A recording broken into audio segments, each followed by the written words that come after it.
الحمد لله رب العالمين والصلاة والسلام على سيد الأنبياء والمرسلين وعلى آله وصحبه أجمعين أما بعد فأعوذ بالله من الشيطان الرجيم بسم الله الرحمن الرحيم ألف لام ميم ذلك الكتاب لا ريب فيه هدى للمتقين الذين يؤمنون بالغيب ويقيمون الصلاة ومما رزقناهم ينفقون والذين يؤمنون بما أنزل إليك وما أنزل من قبلك وبالآخرة هم يوقنون أولئك على هدى من ربهم وأولئك هم المفلحون صدق الله العظيم أما بعد الحمدللہ سورہ بقرہ کی تفسیر کی ابتدا میں ہم آگے بڑھ رہے ہیں۔ سورۃ البقرہ یہ قرآن کی دوسری سورت ہے اور قرآن میں سب سے بڑی جو سورت ہے وہ یہی سورت ہے۔ تقریباً 286 آیات اس سورت میں مشتمل یہ سورت 286 آیتوں پر مشتمل ہے۔ اسی طرح یہ سورت مدنی سورت ہے۔ مکی اور مدنی صورتوں کا حال آپ کے سامنے بیان کر چکا ہوں کہ مدنی صورت وہ صورتیں کہلاتی ہے جو حضور صلی اللہ علیہ وسلم پر مدینہ میں ہجرت کرنے کے بعد جو ہے حضور پر نازل ہوئی، اگرچہ وہ مقام مدینہ پہ نازل نہ ہو۔ ہجرت کرنے کے بعد جو بھی صورت نازل ہوگی وہ مدنی صورت شمار ہوگی، لہذا یہ صورت بھی مدنی ہے اور مدینہ میں نازل ہونے والی سب سے پہلی صورت ہے۔ اگرچہ اس کی بعض آیتیں وہ مکے میں بھی نازل ہوئی ہے، لیکن غالباً جو اکثریت کا اعتبار ہوتا ہے اس اعتبار سے مدنی صورت کہلاتی ہے۔ اسی طرح سے اس میں جو آیت الربا ہے وہ فتح مکہ کے بعد نازل ہوئی، اور اسی طرح واتقوا یوما ترجعون فیہ الی اللہ یہ سب سے آخر میں نازل ہونے والی آیتوں میں سے یہ 10 ذی الحجہ کو 10 ہجری میں آپ صلی اللہ علیہ وسلم جب حجۃ الوداع کے اعمال میں مشغول تھے تو مقام مینا میں نازل ہوئی آیت، اور اس کے تقریباً 80 سے 90 دنوں بعد آپ صلی اللہ علیہ وسلم وفات فرما گئے۔ اسی طرح سے یہ صورت نہایت ہی اہمیت کی حامل ہے۔ کثرت سے احادیث میں اس کی فضیلت وارد ہے۔ چنانچہ آپ صلی اللہ علیہ وسلم نے فرمایا اقرؤوا سورۃ البقرہ فإن أخذها برکہ کہ سورۃ البقرہ کو خاص طور پر پڑھو۔ پوری لمبی حدیث ہے جس میں آپ صلی اللہ علیہ وسلم نے سورۃ البقرہ اور سورہ آل عمران پڑھنے کی تلقین کی کہ یہ دونوں قیامت کے دن اپنے پڑھنے والے کے لیے سفارش کرنے والی بن کر آئے گی اور بادلوں کے سائبان کی طرح آئے گی، اور آگے فرمایا کہ پرندے کے جو گول ہوتے جھنڈ ہوتے اس طرح جو یہ صورتیں آئے گی، اور خاص طور پر پھر سورۃ البقرہ پڑھنے کی جو تاکید کی کہ اس کا پڑھنا برکت کا سبب ہے اور اس کا چھوڑنا حسرت کا سبب ہے، اور اس سے باطل طاقتیں اس پر قابو نہیں پا سکتے۔ معاویہ بن سلام رحمۃ اللہ علیہ راوی ہے، فرماتے کہ البطلہ سے مراد السحرہ ہے، یعنی جادوگر لوگ۔ یہ سورت کا پڑھنے والا جو ہے وہ تمام سحر وغیرہ سے کیا ہوتا ہے؟ معمون ہوتا ہے، محفوظ ہوتا ہے، اور جادوگر وغیرہ ان کا جادو جو ہے اس صورت کے بعد جو ہے نہیں چلتا ہے۔ اسی طرح آپ صلی اللہ علیہ وسلم نے فرمایا کہ جس گھر میں یہ صورت پڑھی جاتی ہے شیطان اس گھر سے دور رہتا ہے۔ اسی طرح آپ صلی اللہ علیہ وسلم کی ایک حدیث ہے لِكُلِّ شَيْءٍ ترمذی شریف کے لِكُلِّ شَيْءٍ صَنَامٌ وَإِنَّ صَنَامَ الْقُرْآنِ سورۃ البقرہ کہ ہر چیز کی ایک چوٹی ہوا کرتی ہے، ایک پیک ہوا کرتا ہے۔ قرآن کی جو پیک ہے، چوٹی ہے، وہ سورۃ البقرہ ہے۔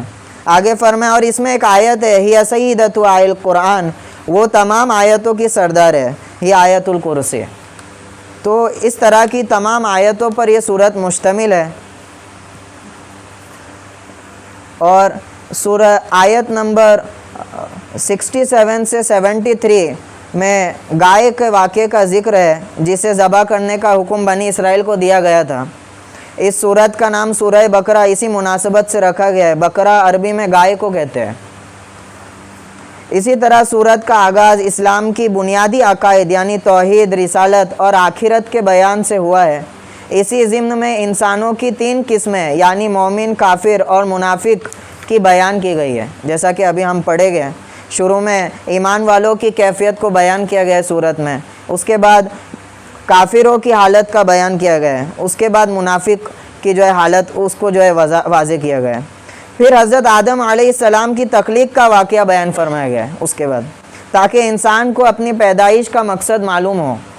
اس کے بعد آیات کے ایک طویل سلسلے میں بنیادی طور پر خطاب یہودیوں سے ہے جو بڑی تعداد میں مدینہ منورہ کے آس پاس آباد تھے، جیسا کہ میں نے بتایا کہ مدینہ میں نازل ہوئی، تو مدینہ میں جو ہے یہود جو ہے وہ آباد تھے، تو ان سے اللہ تعالیٰ مخاطب ہو کر ان کی جو ہے ان پر جو انعامات فرمائے اللہ تعالیٰ نے، ان کو انعامات کا جو ہے احسان جتلایا اور اس کلام کے ماننے پر جو ہے ابھارا۔ ان پر اللہ تعالیٰ نے جو نعمتیں نازل فرمائی، اسی طرح جس طرح انہوں نے ناشکری اور نافرمانی سے کام لیا، اس کا مفصل بیان ہے۔ پہلے پارے کے تقریباً آخر میں حضرت ابراہیم علیہ السلام کا تذکرہ ہے، اس لیے کہ انہوں نے نہ صرف یہودی اور عیسائی بلکہ عرب کے بت پرست بھی انہیں اپنا پیشوا مانتے تھے۔ ابراہیم علیہ السلام کی ذات ایسی ہے جو اکثر جو ہے فرقہ باطلہ اس زمانے کے، وہ بھی ابراہیم علیہ السلام کو اپنا کیا مانتے تھے؟ پیشوا مانتے تھے، یہاں تک کہ جھگڑے جیسی صورت ہو گئی کہ یہود کہتے تھے کہ ابراہیم علیہ السلام کے ماننے والے ہم ہیں، اور نصارہ کہتے تھے کہ ہم ہیں۔ تو اس طرح سے ابراہیم علیہ السلام کی جو ذات تھی وہ ایک متفق ذات تھی۔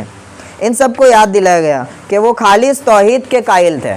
اس صورت میں اللہ تعالیٰ نے یہ فرمایا کہ جو ابراہیم علیہ السلام کی تم جو ہے ان کے متبعین ہونے کا دعویٰ کرتے ہو، تو ابراہیم علیہ السلام جو تھے وہ توحید کے پابند تھے، توحید کے قائل تھے، تو اگر ان کے متبعین ہو تو توحید پر کیا کرو؟ ثابت قدمی جو ہے کر لو۔ اور اسی طرح بیت اللہ کی تعمیر اور اسے قبلہ بنانے کا موضوع بھی اس کے بعد جو اللہ نے چھیڑا ہے۔ پھر دوسرے پارے کے شروع میں اس کے مفصل احکام بیان کرنے کے بعد اس صورت میں مسلمانوں کے انفرادی اور اجتماعی زندگی سے متعلق بہت سے احکام بیان فرمائے گئے ہیں، جن میں عبادت سے لے کر معاشرت، خاندانی امور اور حکمرانی سے متعلق بہت سے مسائل داخل ہیں، لہٰذا طلاق وغیرہ، اور اسی طرح ازدواجی زندگی کے احکامات اور عبادت کے متعلق حج وغیرہ، عمرہ، یہ تمام احکامات وہاں پہ کیا ہے؟ ذکر ہے۔ یہ مختصر خاکہ سورۃ البقرہ کا آپ کے سامنے پیش کر دیا۔ اب سورۃ البقرہ کی تفسیر کی ابتدا ہوتی ہے الف لام میم، یہ حروف مقطعات کے قبیل سے ہے۔ چند صورتوں کے شروع میں اس طرح کے حروف جو ہے داخل ہے، اور ان حروف کو علیحدہ ساکن کر کے پڑھا جاتا ہے، الف لام میم، اور ان حروف کو مفسرین کی اصطلاح میں مقطعات کہتے ہیں۔ مقطعات کہتے یہ توڑ کے پڑھنا، الگ الگ کر کے پڑھنا۔ ان کے متعلق جو ہے بڑا اختلاف ہے علماء کرام میں، چنانچہ بعض کہتے ہیں کہ الف لام میم یہ ان صورتوں کا نام ہے جن صورتوں سے پہلے ان کا ذکر کیا گیا، اور بعض کہتے ہیں کہ اللہ تعالیٰ کے جو نام ہیں ان کے رموز ہیں، ان کی طرف اشارہ ہے اس کی طرف، لیکن جمہور اس بات کی طرف گئے ہیں کہ یہ جو ہے حروف مقطعات یہ تمام کے تمام اللہ کے راز ہے، لا یعلمھا الا اللہ، اللہ کے علاوہ کسی کو اس کا علم نہیں ہے کہ ان کا کیا معنی ہے، اور شاید کہ اللہ تعالیٰ نے ان حروف کا معنی حضور صلی اللہ علیہ وسلم کو عطا کیا، لیکن حضور اس کی تبلیغ فرمانے سے جو ہے ان کو منع کیا گیا، تو یعنی اللہ ہی تک اس کے علم کے ہونے کی جو ہے بات اکثر اسی کے قائل ہے کہ اللہ ہی کو اس کا علم ہے، اور کیا اس سے مراد ہے وہ اللہ ہی بہتر جانتے ہیں۔ ہمارے استاد محترم اکثر حروف مقطعات کے سلسلے میں کہتے تھے کہ لازم السکوت و واجب الاعتقاد، کہ وہ حروف ہے کہ جن پر کلام کرنا تو جو ہے درست نہیں ہے، ان پر ساکت رہنا جو ہے لازم ہے، وہ واجب الاعتقاد، لیکن ان پر ایمان رکھنا واجب ہے۔ اسی طریقے سے امام قرطبی رحمۃ اللہ علیہ اپنی تفسیر میں فرماتے ہیں، وہ آپ کے سامنے پیش کروں گا، کہ عامر، شعبی، سفیان ثوری رحمہم اللہ اور ایک جماعت محدثین ان سب نے فرمایا کہ ہر آسمانی کتاب میں اللہ تعالیٰ کے کچھ خاص رموز اور اسرار ہوتے ہیں، راز ہوتے ہیں، اسی طرح یہ حروف مقطعات قرآن میں حق تعالی شانہ کے راز ہے، اس لیے یہ ان متشابہات میں سے ہے جن کا علم صرف حق تعالی ہی کو ہے۔ ہمارے لیے ان میں بحث و گفتگو کی بھی گنجائش نہیں، مگر اس کے باوجود وہ ہمارے فائدے سے خالی نہیں۔ اول تو ان پر ایمان لانا، پھر ان کا پڑھنا ہمارے لیے ثواب عظیم ہے۔ یہ جو بات ہے اس کے پیش نظر حدیث پیش کر تو آپ صلی اللہ علیہ وسلم نے فرمایا کہ آدمی کا الف لام میم پڑھنا، اس کو ہر حرف پر ایک نیکی جو ہے حاصل ہوتی ہے۔ تو وہاں پر الف لام میم سے مراد بعض محدثین فرماتے یہی حروف مقطعات کہ ان کا پڑھنا ایک ایک حرف کا پڑھنا کتنے اجر کا باعث ہے، 10 نیکیوں کا باعث ہے۔ تو ان پر جو ہے پڑھنا اس پر جو ہے اجر کا باعث ہے۔ دوسرا ان کے پڑھنے کے معنوی فوائد اور برکات ہے جو اگرچہ ہمیں معلوم نہ ہو مگر غیب سے وہ ہمیں پہنچتے ہو۔ اللہ تعالیٰ نے انہیں مخفی رکھا، ضرور اللہ کی کچھ حکمت ہوگی، اور یہ وہ حصہ ہے جہاں سے آدمی کی لا علمی کا اللہ تعالیٰ اظہار فرما رہے کہ آدمی کبھی بھی انسان جو ہے ہر چیز کو نہیں جان سکتا، یہاں سے اس کے جہل کا اس کو اعتراف کروا رہے کہ تم کو بس اتنا ہی معلوم ہے جتنا ہم نے تمہیں علم دیا ہے، ہم نے جو باتوں کا علم تمہیں نہیں دیا اس چیز سے تم لا علم ہو، جس کا اظہار فرشتوں نے کیا تھا، قالوا سبحانک لا علم لنا الا ما علمتنا انک انت العلیم الحکیم، کہ ہمارے پروردگار ہمیں اتنا ہی معلوم ہے جتنا علم آپ نے ہم کو دیا، اور جو ہے آپ بہت زیادہ علیم، جاننے والے اور حکیم ہیں۔ تو یہ اللہ نے عاجز بنا دیا انسان کو کہ ہر بات کا جاننا اس کے بس میں نہیں، اور نہ اس کو جاننا ضروری سمجھا کہ اس کے جاننے سے آدمی کے عمل اور اعتقاد میں کوئی فرق نہیں آئے گا، اس لیے اس کو بتانا جو ہے وہ اس کو سمجھنا جو ہے ضروری نہیں۔ تو اس لیے اس کے معنی میں غور فکر نہ کیا جائے کہ اس کا معنی کیا ہے، اس کے جو ہے وہ کیا ہو، لیکن جو بھی معنی ہے ہر آدمی کا یہ اعتقاد رکھنا کہ اس سے جو بھی اللہ کی مراد ہے وہ کیا ہے، واجب الاعتقاد، ہمارا اس پر ایمان ہے۔ تو اس طرح ایمان رکھنا فرض ہے، واجب ہے۔ یہ معنی تو ہم کو معلوم نہیں، لیکن جو بھی اس سے مراد ہے وہ کیا ہے، واجب ہے، وہ ہم مانتے ہیں، اس پر ایمان لاتے ہیں۔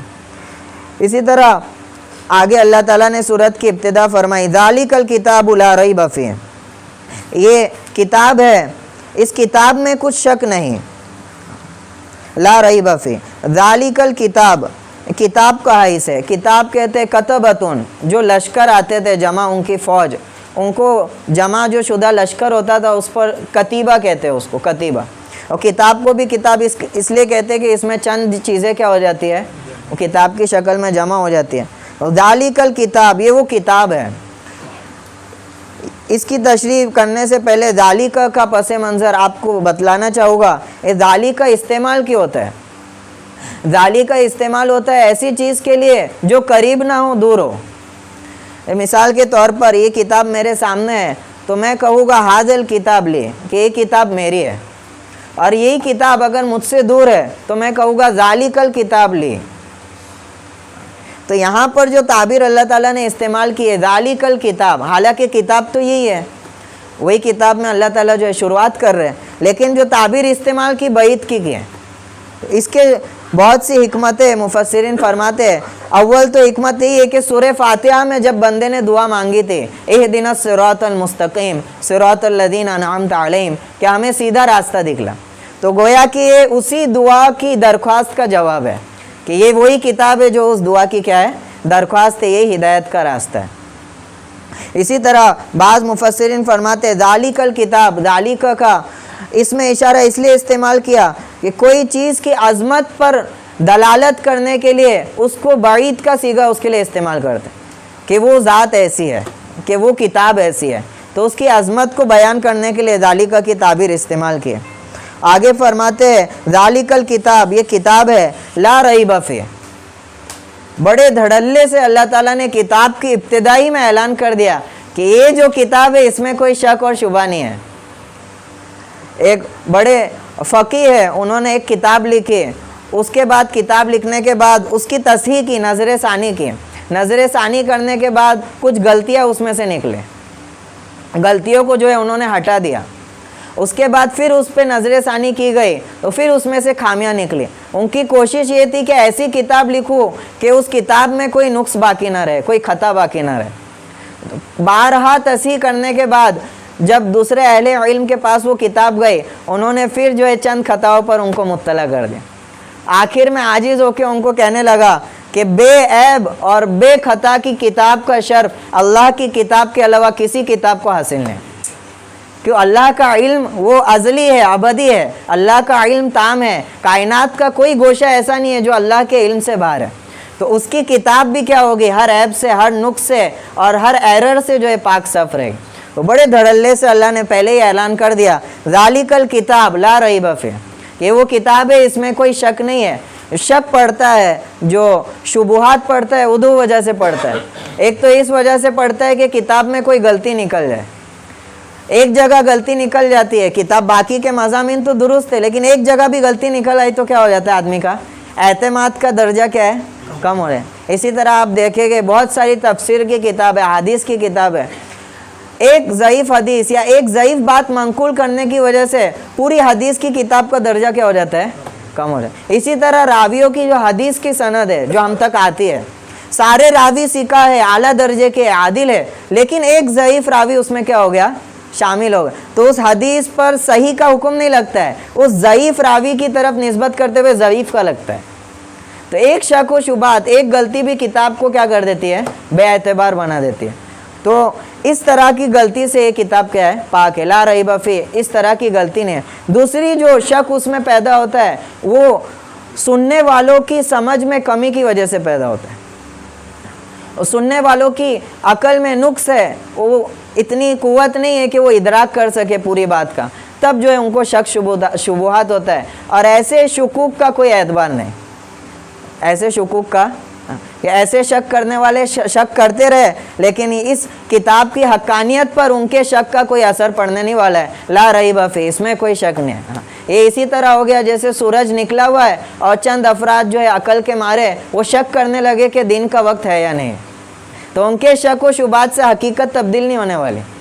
تو لا ریب فیہ، اس میں کوئی شک نہیں ہے. ھدی للمتقین، آگے فرمایا، اس کو معانقہ بولتے ہیں. لا ریب پر بھی وقف کر سکتے ہیں آپ کہ ذالک الکتاب لا ریب فیہ ھدی للمتقین، یہاں سے شروع کر سکتے ہیں. تو ذالک الکتاب لا ریب فیہ ھدی للمتقین، دونوں جانب سے اس کا تعلق کہ متقیوں کے لیے ہدایت ہے. یہاں پر ایک قید ارشاد فرما دی کہ متقی جو لوگ ہیں ان کے لیے ہدایت ہے، اور ہدایت جو ہے متقیوں کے ساتھ خاص کر دیں. سورۃ الفاتحہ کے ضمن میں تفصیل سے بندہ آپ کو ہدایت کے 3 اقسام کا تعارف کرا چکا ہے کہ ہدایت کی کتنی قسمیں؟ 3 قسمیں. ایک ہدایت تو وہ ہے جو سب کے ساتھ عام ہے، جو انسان ہو، جنات ہو اور ان کے علاوہ جو دیگر مخلوقات ہے، سورج چاند، ان کو بھی کیا ہے؟ وہ ہدایت شامل ہے. اور دوسری ہدایت جو انبیاء اور کتاب کے واسطے سے انسانوں اور جنات کو پہنچتی ہے، یہ انسان اور جنات ذوی العقول کے ساتھ خاص ہے. ماننے والے مومن ہو جاتے ہیں، نہ ماننے والے. اور تیسری قسم کی ہدایت جو مومنوں کے ساتھ خاص ہے، ایمان والوں کے ساتھ خاص ہے. اس ہدایت کا مطلب یہ ہے کہ بندے کو نیک اعمال کی، اللہ کو راضی کرنے والے اعمال کی توفیق ملتی چلے جاتی ہے اور بندہ اللہ سے قرب حاصل کرتا چلا جاتا ہے. اور اس ہدایت کی کوئی انتہا نہیں ہے. جس طرح ایک ادنا آدمی اس کا محتاج ہے، اسی طرح ایک پیغمبر بھی اس دعا کو کیا ہے؟ مانگنے کا مامور ہے کہ اہدنا الصراط المستقیم. تو یہاں پر جو متقیوں کے ساتھ ہدایت کو خاص کیا، یہ وہی ہدایت ہے، خاص والی ہدایت. ھدی للمتقین. ایسے تو اللہ تعالیٰ کا کلام ھدی للناس ایک جگہ فرمایا کہ تمام انسانوں کے لیے ہدایت ہے، کہ چاہے کافر ہو چاہے ایمان والے ہو. لیکن انجام کے اعتبار سے جو اس کتاب سے پوری طرح فائدہ اٹھانے والے وہ یہ متقین حضرات ہیں، کہ یہی وہ لوگ ہیں جن کو یہ کتاب کیا کرے گی؟ قیامت کے دن نفع بخش پہنچائے گی اور ان کے کامیابی کا سبب بنے گی. متقین یہ آتا ہے وقا یقی وقایتن کے مادے سے. متقین یعنی تقوی اختیار کرنے والا. تقوی کہتے ہیں بچنے، کسی چیز سے بچنا. تو یہاں پہ متقین سے مراد ہے، وہ اشرف علی تھانوی رحمۃ اللہ علیہ بیان القرآن میں بولتے ہیں ایسا خوف مراد ہے جو کفر سے پہلے پیدا ہو. اگر اس معنی میں لے گئے تو ایمان والے اور سب کے لیے خاص ہو جائے گی، عام ہو جائے گی. یعنی ایمان سے پہلے آدمی کے طبیعت جو ہے سلامتی والی جو طبیعت ہوگی وہ اس بات کا تقاضا کرے گی کہ میں جو ہے حق پرستی کروں اور باطل کو جو ہے چھوڑ دوں، اور حق پرستی نہ کرنے پر خدا سے وہ ڈرے گا کہ جو صحیح راستہ ہے وہ مجھے کیا ہو جائے، حاصل ہو جائے، تاکہ خدا کی ناراضگی سے میں کیا کروں، بچ جاؤں۔ تو یہ جو سلیم التبع آدمی ہوگا وہ اس کے لیے جو یہ ہدایت ہے۔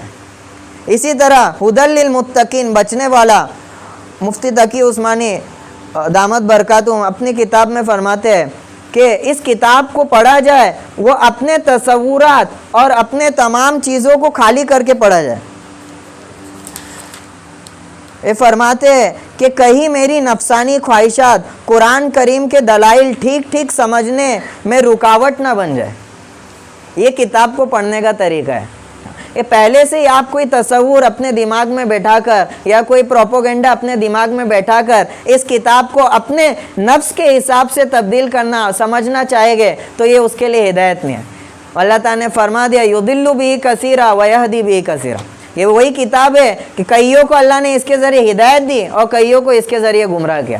فَأَمَّا الَّذِينَ آمَنُوا فَزَادَتْهُمْ إِيمَانًا وَهُمْ يَسْتَبْشِرُونَ، ایک آیت میں ایمان والے اس آیتوں کو سنتے تو کیا ہوتا ہے، ان کے ایمان میں بڑھوتری ہو جاتی ہے، وَهُمْ يَسْتَبْشِرُونَ، اور وہ خوش ہو جاتے ہیں۔ اور وَأَمَّا الَّذِينَ فِي قُلُوبِهِمْ مَرَضٌ فَزَادَتْهُمْ رِجْسًا إِلَى رِجْسِهِمْ وَمَاتُوا وَهُمْ كَافِرُونَ، اور جن کے دلوں میں روگ ہوتا ہے، کجی ہوتی ہے، حق سے عناد ہوتا ہے، حسد ہوتی ہے، جلن، وہ اپنے اس پروپوگنڈا کے ساتھ اگر اس کتاب کو پڑھیں گے تو ان کی گندگی اور رجس کفر میں اور اضافہ ہوتا چلا جائے گا۔ وَمَاتُوا وَهُمْ كَافِرُونَ، اللہ جو ہے ان کو کفر کی حالت میں موت ہے۔ سب سے پہلی ہدایت کے لیے شرط ہے کہ آدمی اپنے آپ کو محتاج سمجھے، اپنی لا علمی کا اعتراف کرتے ہوئے کتاب کو اپنے آپ کو کتاب کے حوالے کرے۔ یہ سارے اپنے تصورات کو طاق میں ڈال کر کتاب کو بالکل کورے کاغذ کی طرح سمجھنے کی کوشش کرے کہ کہیں میرا کوئی نفسانی غرض اور نفسانی کوئی چیز اس کتاب کو سمجھنے سے مانے نہ ہو جائے۔ تو متقین، یہ معنی بھی اس سے مراد ہے کہ اپنے ساری چیزوں سے جو ہے پاک صاف کر کے کتاب کو کیا کرنا، حاصل کرنا۔ اسی طرح تقوی کی چند تعریفات ہے۔ تقوی کے ساتھ خاص کیوں فرمایا، تو تفسیر مظہری میں فرمایا کہ ہدایت تو سب کے لیے ہوتی ہے، تو کھانا جو اچھا ہوتا ہے وہ تو سب کے لیے کیا ہوتا ہے، مفید ہوتا ہے، مگر آدمی بیمار ہو جائے تو کس کے لیے مفید ہوتا ہے، جس کے بدن کی صلاحیت اور سارا نظام کیا ہو، درست، اور آدمی کے بدن کا نظام درست نہ ہو تو اچھا کھانا بھی اس کے لیے کیا بن جاتا ہے۔ تو یہ اللہ تعالیٰ ہدی للمتقین، سلیم التبع والے لوگ ہیں اور صحیح سلامت تقوی کے لوگ ہیں جو خبیث اور طیب میں فرق جانتے ہیں، پاکی ناپاکی میں، حرام حلال میں ان کی طبیعت تمیز کرنے کا مطالبہ کرتی ہے، جانوروں کی طرح نہیں کہ ان میں کوئی تمیز کرنے کا مادہ ہی نہیں ہوتا ہے، کہ کھانا جو ہے پڑا ہوا ہے، صاف ہے، ستھرا ہے، ان میں کوئی تمیز کرنے کا شعور نہیں ہوتا ہے، وہ جیسا ہے اس کو جو ہے کنزیوم کر لیتے ہیں۔ تو سلیم التبع آدمی ہوتا ہے، اس میں یہ مادہ ہوتا ہے کہ صحیح اور غلط کو کیا کرے، وہ ممتاز کرے۔ تو اسی طرح اس لیے متقیوں کے ساتھ خاص فرمائے۔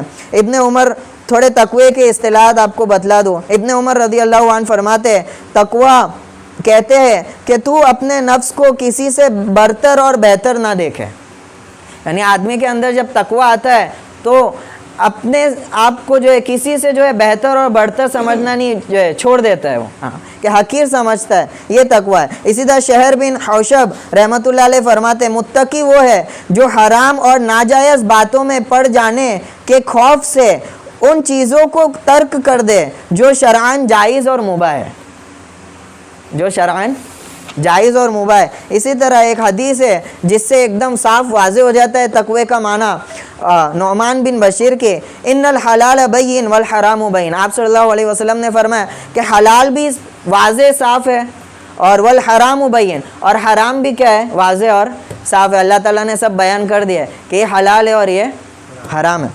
وَبَيْنَهُمَا مُشْتَبِهَاتٌ، اور ان کے درمیان کچھ امور ایسے جو کیا ہے، مشتبہات۔ مشتبہات ایسے کہتے ہیں، اسے کہتے ہیں جس کے حلال اور حرام ہونے میں کیا ہو، تردد ہو۔ تو آگے فرماتے ہیں لا يعلمهن كثير من الناس، اس مشتبہات امور کو اکثر لوگ نہیں جانتے۔ ایک عیسیٰ علیہ السلام کے قول کو نقل کیا گیا حدیث میں، اس میں انہوں نے اس طرح کچھ اس کو بیان کیا کہ امور تین قسم کے، ایک تو حلال، دوسرا حرام اور تیسرا مشتبہات، جو حلال ہے اس کو اختیار کرو، حرام ہے اس سے اعتراض کرو، اور جو مشتبہات ہے اہل علم سے اس کے حکم کو معلوم کرو۔ اس حدیث میں آیا لا يعلمهن كثير من الناس کہ مشتبہات کا حکم اکثر کو نہیں ہے، فمن اتقى الشبهات فقد استبرأ لدینہ، بس جو ان شبہات سے بچ جائے وہ گویا کہ اپنے دین اور اپنی عزت کو بچا لیتا ہے۔ ومن وقع فی الشبہات وقع فی الحرام، اور جو شبہات میں پڑ جاتا ہے، مشتبہات میں پڑ جاتا ہے، وہ عن قریب حرام میں پڑ جاتا ہے۔ کالراعی یرعی حول الحمى، اس چرواہے کی طرح جو بادشاہ کی چراگاہ کے کنارے میں اپنے جانوروں کو چڑھائے، یوشک ان یقع فیہ، کہ قریب ہے کہ وہ اس میں گر جاتا ہے۔ یعنی پرانے زمانے میں جو بادشاہ ہوتے تھے وہ چرواہوں کی جو ہے باؤنڈری ہے اس کو طے کر دیتے تھے، یہ حکومت کی باؤنڈری ہے، یہاں پہ حکومت کے جانور جو ہے کیا کرے گے، چرے گے، اور یہ عوام کے لیے ہے۔ عوام کے جانوروں کو اجازت نہیں ہے کہ حکومت کی چراگاہ میں جو ہے داخل ہو کے چرے، اس پر جو ہے عتاب ہوتا تھا، سزائے لاحق ہوتے۔ تو یہ فرما رہے ہیں کہ جو مشتبہات میں پڑتا ہے وہ گویا کہ باؤنڈری میں اپنے جانوروں کو کیا کر رہے ہیں، اور جانوروں کو باؤنڈری میں چرانا ہو تو ذوی العقول ہے نہیں، قریب ہے کہ جب باؤنڈری تک چلے گئے تو آپ باؤنڈری پار کر کے بھی کیا کرو، آگے بڑھ جاؤ۔ تو اسی طرح فرما رہے الا وان حم اللہ محارم، کہ جان لو کہ اللہ تعالیٰ کے جو باؤنڈری ہے، باڑا ہے، وہ اللہ کی محارم ہے، حرمت ہے، جو اللہ کے حرام کام ہے اللہ نے روکا ہے، کہ کوئی آدمی اگر ان سے قریب بھی گزر جائے تو یہ خطرہ ہے کہ وہ کیا پڑ جائے۔ تو عافیت والا راستہ یہ ہے کہ ان کے قریب سے بھی کیا کیا جائے، گزرا نہ جائے۔ آگے فرمائے وَإِنَّ فِي الْجَسَدِ مُضْغَةً، کہ جسم میں ایک گوشت کا لتھڑا ہے، اِذَا صَلَحَتْ صَلَحَ الْجَسَدُ كُلُّهُ، جب وہ درست ہو جاتا ہے پورا جسم درست ہو جاتا ہے، وَإِذَا فَسَدَتْ فَسَدَ الْجَسَدُ كُلُّهُ، اور وہ جب خراب ہو جاتا ہے پورا جسم خراب ہو جاتا ہے، أَلَا وَهِيَ الْقَلْبُ، اور وہ دل ہے۔ تو یہ تقوی کی تعریف تھی مختصراً، کہ ہدی للمتقین، کہ تقوی والوں کے لیے جو ہدایت ہے۔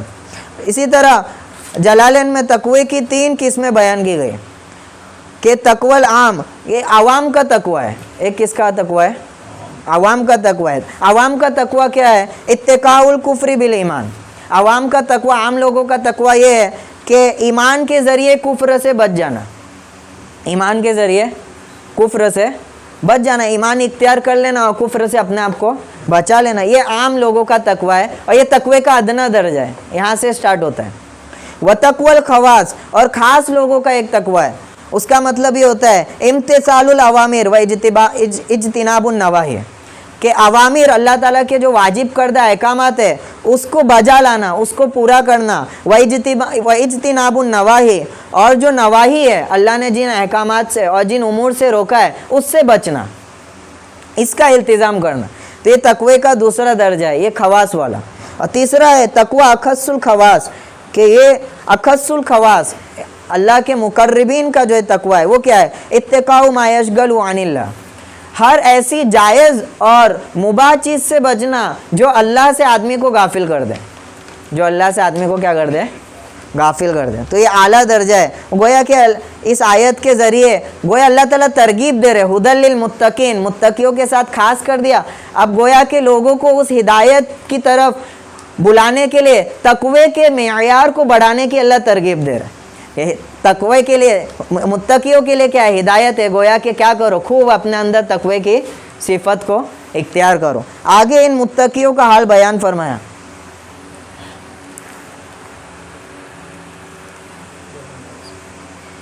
چنانچہ فرماتے ہیں الذین یؤمنون بالغیب ویقیمون الصلاۃ ومما رزقناہم ینفقون، یہ متقیوں کی ہی صفت ہے کہ کون ہے، تقوی والے۔ تو فرماتے کہ وہ لوگ ہیں جو غیب پر ایمان لاتے ہیں، الذین یؤمنون بالغیب ویقیمون الصلاۃ، اور نماز کو جو ہے قائم کرتے ہیں، ومما رزقناہم ینفقون، اور جو کچھ ہم نے دیا ہے اس میں سے خرچ کرتے ہیں۔ تو متقیوں کی پہلی ہی صفت کو اللہ تعالیٰ نے فرمایا یؤمنون بالغیب، غیب پر ایمان لاتے ہیں۔ یہ دو جملے یہ نہایت ہی اہمیت کے حامل ہیں۔ ایمان کہتے ہی ایسی چیز کو ہے کہ کسی کی بات کو، کسی کے اعتماد پر بلا مشاہدے کے یقین کر لینا، تصدیق کر لینا، یہ ایمان جو ہے کہلاتا ہے اصطلاح میں۔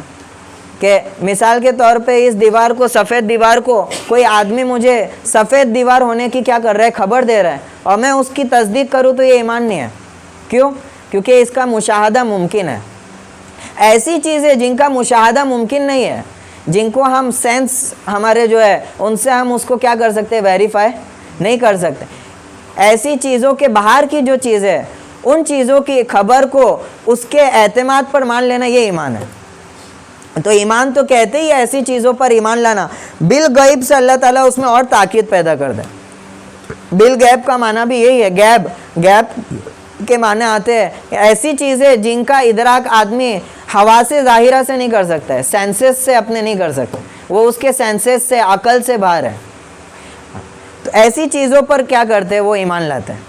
تو پہلے ہی جو بتا دیا گیا ہے کہ جو متقیوں کی صفت یہ ہے کہ وہ اعتراف کرتے ہیں کہ ہماری قوت اور ہماری صلاحیت یہ عاجز ہے ایسی بہت سی چیزوں کے ادراک سے جو ہمیں نہیں دکھتی، ہمیں محسوس نہیں ہوتی. اور یہ تو موجودات کے قبیل، یہ غیب کے قبیل سے. موجودات میں ایسی چیزیں ہیں جو موجود ہے، ہم ان کا ادراک کر سکتے ہیں لیکن ہم ان کا احاطہ نہیں کر پا رہے. اور جیسے میں نے تفصیل بتائی تھی کہ اس کائنات کے 93 to 94% تک ہم کبھی رسائی بھی نہیں کر سکتے. تو یہ موجودات کا حال ہے، تو جن پہ ہم جو ہے اپنے حواس سے جن کا ادراک کر سکتے ہیں، اور وہ چیزیں جن کا ادراک نہیں کر سکتے تو ان تک رسائی کیسے ہوئے گی. تو آدمی کا یہ سمجھ لینا کہ میں ساری چیزوں کو سمجھ سکتا ہوں، ساری چیزوں کی ہم تحقیق کر کے ان کی رسائی تک پہنچ سکتے ہیں، یہ جو ہے لامحال اور ناممکن شے. تو اسی چیز کا اعتراف کرا دیا گیا. الذین یؤمنون بالغیب، وہ اعتراف کرتے ہیں اور جو چیزیں انہیں نہیں معلوم غیب میں ان پر جو ایمان لاتے ہیں. اب سوال یہ اٹھتا ہے کہ وہ چیزیں آپ صلی اللہ علیہ وسلم سے ثابت ہے یا نہیں ہے. چنانچہ وہ اہل علم اس کی جو ہے تشریح اور تصحیح فرماتے ہیں. اس کی تصحیح اور تشریح فرمانے کے بعد یہ بلا چو چرا کیا کرتے، فوراً اس بات کو کیا کرتے، مان لیتے. اسی آیت کو عبداللہ ابن مسعود نے اس طرح فرمایا کہ جس شخص نے جناب نبی کریم صلی اللہ علیہ وسلم کو آنکھوں سے دیکھا اور آپ کی پاک صحبت میں حاضر ہوا، اس پر آپ کی نبوت آفتاب سے زیادہ واضح اور ظاہر تھے، اور اس کا حضور پر ایمان لانا، آپ کی دعوت کی تصدیق کرنا قابل تعریف نہ تھا. حضور صلی اللہ علیہ وسلم کی ذات ہی ایسی تھی اور جو ان کے سامنے ظاہر تھی، ان کے اخلاق، ان کے اعمال، ان کی حیت. تو فرما رہے کہ ان کو دیکھ کر ہم ایمان لائے تو ہمارا ایمان لانا کوئی کمال کی بات نہیں تھی. آگے فرماتے ہیں ایمان تو اس شخص کا قابل تعریف ہے اور لائی کے مدح ثنا ہے جو بغیر دیکھے آپ پر ایمان لایا. مجھے اس قادر مطلق خدا کی قسم جس کے سوا کوئی پرستش کا استحقاق نہیں رکھتا، کوئی منتفع، کوئی متنفس ایمان میں اس سے بہتر و افضل نہیں ہو سکتا جو بن دیکھے حضور صلی اللہ علیہ وسلم پر ایمان لاتا اور آپ کے دعوے کی تصدیق کرتا. پھر انہوں نے اس کے استشہاد میں یہ آیتیں پڑھی، الف لام میم ذالک الکتاب لا ریب فیہ ھدی للمتقین الذین یؤمنون بالغیب. تو غیب کا ایمان، اس کی اہمیت زیادہ ہے کہ یہ دارالامتحان ہے. اگر ساری چیزیں واضح ہو جاتی اور ہم مان لیتے تو پھر امتحان کا ہے. دنیا تو ہے ہی دارالمحن، امتحان کی جگہ ہے. بغیر دیکھ کے اس تصدیقات پر عمل کرنا، اس کو ماننا، یہ کمال کی بات ہے. آگے اللہ تعالیٰ نے صفت کا ارشاد فرمایا وَيُقِيمُونَ الصَّلَاةَ وَمِمَّا رَزَقْنَاهُمْ يُنْفِقُونَ. نمازوں کو قائم کرتے ہیں اور جو کچھ ہم نے دیا ہے اس میں سے خرچ کرتے ہیں. اقامت صلاۃ، اقامت عود سے آتا ہے، لکڑی گری ہے اس کو آپ نے سیدھا کر دیا ایک دم. تو اقامت صلاۃ سے مراد یہ ہے، نماز پڑھنا مراد نہیں ہے، نماز کو قائم کرنا، سیدھا کرنا، کھڑا کرنا. تو اس میں نماز کی محافظت آ گئی، پابندی آ گئی، ان کو ان کے وقت پہ ادا کرنا، ان کے تمام ارکان، مستحبات اور تمام چیزوں کی رعایت کرتے ہوئے ان کو ادا کرنا. تو یہ متقیوں کی صفت اللہ تعالیٰ نے بیان کہ ایسے لوگوں کے لیے قرآن کیا ہے، ہدایت، جو نماز کو قائم کرتے ہیں. تو یہ نماز کو قائم کرنے سے مراد یہ ہے. آگے فرماتے اور ہم نے جو کچھ ان کو دیا ہے اس میں سے وہ خرچ کرتے ہیں. ہم نے جو کچھ ان کو دیا ہے، یہ دو جملوں میں اللہ تعالیٰ نے بڑے خوبصورت انداز سے انفاق کی طرف جو ہے ترغیب دے دی کہ جو کچھ خرچ کرتے ہیں، انفاق کہتے ہیں اپنی ملکیت سے کسی چیز کو نکال دینا اور اللہ کے راستے میں لگانا، خیر کے امور میں لگانا. مما رزقناہم، جو کچھ ہم نے ان کو دیا ہے، اس کی طرف سے ارشاد، اس کے ذریعے سے اشارہ فرما دیا کہ جو کچھ آدمی خرچ کرتا ہے وہ اس کا خود کا بھی نہیں ہے، وہ اس کا خود کا بھی، وہ ہمارا ہی دیا ہوا ہے، اور ہمارے ہی خیر میں کام میں کیا کرنا ہے، خرچ کر دے۔ وَمِمَّا، میں سے خرچ کرتے ہیں، من آتا ہے تبعیض کے لیے، تھوڑا خرچ کرتے ہیں، تو وَمِمَّا رَزَقْنَاهُمْ يُنْفِقُونَ، جو کچھ ہم نے دیا ہے اس میں سے کیا کرتے ہیں، پوری اپنی ملکیت کو اللہ نے ثابت کر دیا، اور اس میں سے آدمی جو تھوڑا خرچ کر رہا ہے اس کے اوپر آدمی کی تعریف بھی کر دیں کہ ایسے لوگ ہیں جو ہم نے دیا ہے اس میں سے تھوڑا خرچ کر دیں، یہ متقی لوگ ہیں، ان کو کیا فرما دیا، تھوڑا سا خرچ کرنے والے بھی کیا ہے، متقی لوگ۔ اس میں تمام چیز داخل ہے، صدقات نافلہ بھی داخل ہے، صدقات واجبہ زکوٰۃ بھی داخل ہے، اور بظاہر یہ جو ہے دو آیتیں دو صفت پہ آپ کو جو ہے انحصار معلوم ہو رہا ہے، لیکن ان دو صفتوں میں اللہ تعالیٰ نے تمام اعمال کا ذکر کر دیا۔ یؤمنون بالغیب سے ایمان مجمل کی طرف اشارہ کر دیا، اور ان دو عبادتوں کے ذریعے سے بدنی عبادتوں میں جو سب سے اعلیٰ عبادت ہے وہ نماز کی ہے، اس کا ذکر کر دیا، اور مالی عبادت میں سے اللہ نے مطلق ذکر کر دیا، ينفقون، خرچ کرتے ہیں، جو زکوٰۃ کا جو ہے اس پر واجب ہے وہ زکوٰۃ دیتا ہے، اور جو صاحب نصاب نہیں وہ بھی کیا کرتا ہے، نفلی صدقات وغیرہ کے ذریعے۔ گویا کہ ان دو جملوں میں تمام عبادتوں کو، بدنی اور مالی عبادتوں کو کیا کر دیا، سمیٹ دیا۔ یہ آیت تھی ان لوگوں کے متعلق جو کفار تھے اور وہ ایمان لے آئے۔ جو کفار تھے انہوں نے پھر آپ صلی اللہ علیہ وسلم کی دعوت جب ان پر پیش ہوئی تو بلا چوچیرا انہوں نے کیا کر دی، ایمان کو جو ہے قبول کر لیا، تو ان کی شان میں یہ آیت جو ہے نازل ہوئی۔ مفسرین فرماتے ہیں آگے جو آیت ہے وہ اہل کتاب کے بارے میں جو ہے نازل ہوئی، اس کو انشاءاللہ اگلی مجلس میں ہم دریافت کریں گے۔ اللہ تعالیٰ جو کچھ ہم نے سنا ہے، کہا ہے، اس کے خیر کو ہم سب کو عطا فرمائے، اس پر عمل کرنے کی توفیق نصیب فرمائے۔ درود شریف پڑھ مختصر دعا کر۔ اللہم صلی علی محمد صلی اللہ علیہ وسلم، جزا اللہ عنا محمد ما هو اہلہ صلی اللہ علیہ وسلم، لا الہ الا انت سبحانک انی کنت من الظالمین۔ اللہم انت اللہ، انت الاحد الصمد، لم یلد ولم یولد، الذی لم یلد ولم یولد ولم یکن لہ کفوا احد، انت ولینا فی الدنیا والآخرہ، توفنا مسلمین والحقنا بالصالحین۔ اے خدا ہمارے تمام گناہوں کو معاف فرما، اے رب العزت ہمارے تمام گناہوں کو معاف فرما۔